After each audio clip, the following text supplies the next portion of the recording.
All right, building community. Let's take a look. First of all, let's develop deeper relationships. How do we do that? We've got some tips for you there. I mentioned already food. Food works. That doesn't mean that you need to be a 5-star chef. That doesn't mean that you have to provide the food every week either. Right? That's a great thing to alternate and rotate within the group, right? Is shared that responsibility.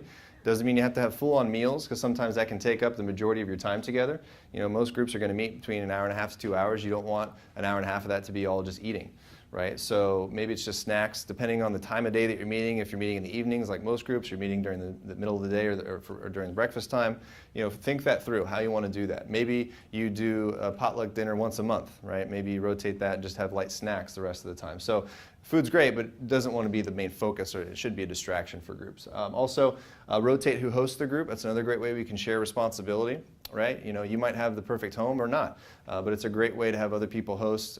And maybe it doesn't mean necessarily changing locations, but maybe the person that's sort of, you know, running the meeting that night or doing the hospitality, you can rotate that responsibility as well. Also, give everyone a job or a role in the group. We'll talk a little bit about that more when we talk about apprenticing and how you raise up leaders within your group to take on additional responsibilities. And then also another great way to do that we talked about earlier is testimonies. Sometimes you can do this in a night, depending on how big the group. Sometimes this might take several weeks, depending on how long the stories are and how long the testimonies go. So again, you can kind of, you know, play that by ear as you start to go through things. Also, another way to build community is connect outside of group time. How do we do that? Well, one is you can go to the same service together, sit in the same section. Right? It's a great way to build community. Another way to populate your group is to simply invite the people that you sit around every Sunday. We are creatures of habit. We typically sit in the same sections. We typically go to the same services. You're going to start to see familiar faces. Start just introducing yourself and inviting people to come to your group. I know several groups have done that. It's been a great way for them to increase the amount of people that are coming to their group as well. So some different opportunities. Also serve together, road trip, retreats. These are all different opportunities. Do a mission trip together. That's a great way. I was part of a group where about 2/3 of our group went on a mission trip together. It was an amazing experience. Again, that frequency and proximity where we were together all the time was a great thing. It really continued to solidify those relationships that we had together. So some different opportunities and ways that you guys can build better community. Let's talk a little bit about leading groups. We're going to just spend a few minutes on this. We got some more material for this a little bit later on, but I just want to go through a few of these opportunities and how you can increase your leadership skills. First is you want to lead a good discussion. I mentioned just briefly about knowing the material that you're going to be talking about. Icebreakers are great, especially in the beginning when you're first meeting as a group. Icebreakers can be a great way to get things rolling. Insist that people share what they really believe.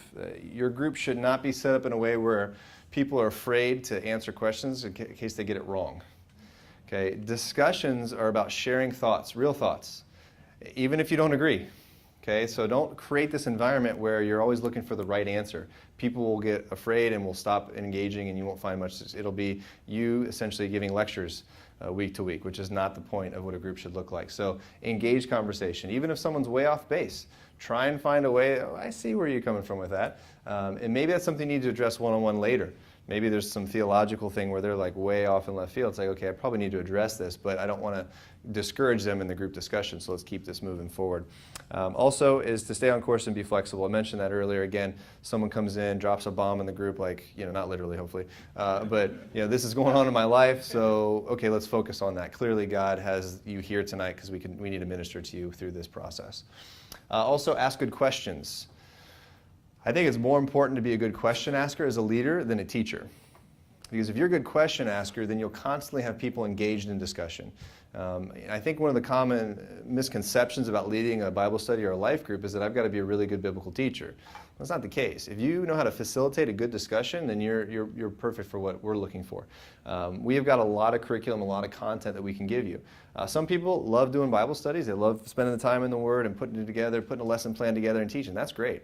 But some folks are like, you know, that's just not my thing. I would rather, you know, watch a video for half an hour and let's talk about it for an hour. Right? That's great. So again, the point is that people should be engaged. If people are not engaged and part of the discussion, then likely they're not learning, they're not growing, there's no transformation that's going to be happening. happening there. So some points there in your notes on how to do that. Again, get familiar with the discussion guide if you're going through one. Be familiar with the passages that you're going to be studying. Read some different translations. That's always a cool thing, to kind of get some different perspective on particular verses. Get some commentaries if you're really going to start getting into doing a lot of biblical teaching. Invest in a commentary or two. That can be a really great thing to help you to understand the passages, the context more as well. Also, don't ask too many observation questions, and again, don't just fish for the right answer. And try not to answer your own questions. Really common thing we see. So what you need to do is just get comfortable with silence. Ask a question and just let it hang and sit out there for a few seconds. There's nothing wrong with silence. Okay? Let the other people in the room get uncomfortable. Just sit there and wait. It's okay. Right? It's so common for us to want to fill that silence with answers, and then pretty soon, again, you're doing all the talking. So get comfortable with that. It's not a bad thing. A lot of times you just have to do it a few times, and pretty soon people get it, and they start engaging. And it encourages them to be like, oh, they want us to engage. Okay, let me start answering some of these questions. All right? Last thing is to be a good listener.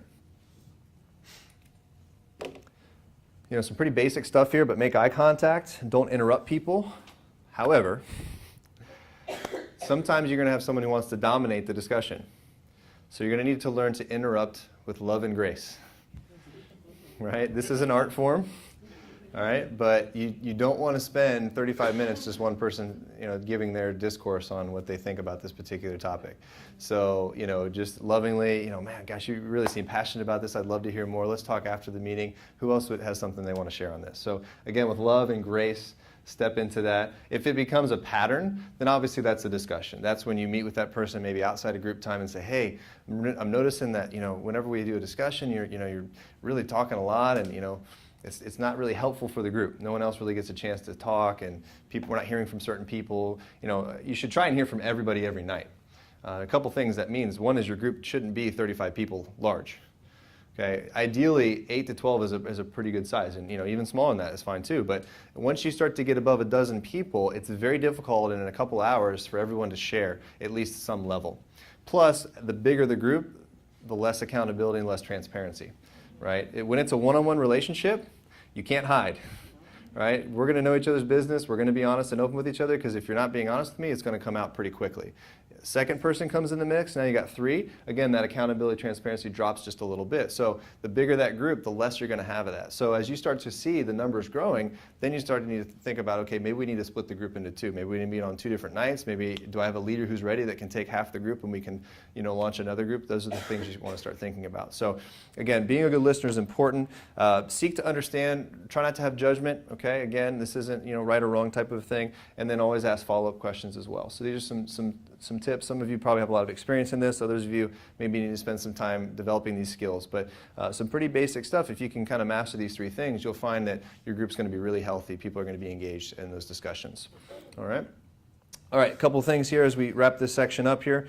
A couple takeaways. One, what does a healthy group look like? Again, these are a lot of things we've already talked about earlier. Just some good reminder, you can reference back to this. As you look there on the bottom of the page, you've got some responsibilities.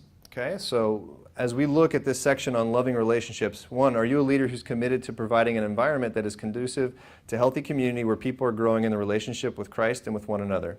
And the second is, I will lead the charge to build lasting and meaningful biblical relationships within our group. If you agree with those, go back to the handout that we already talked about earlier and initial on that second line where it says loving relationships.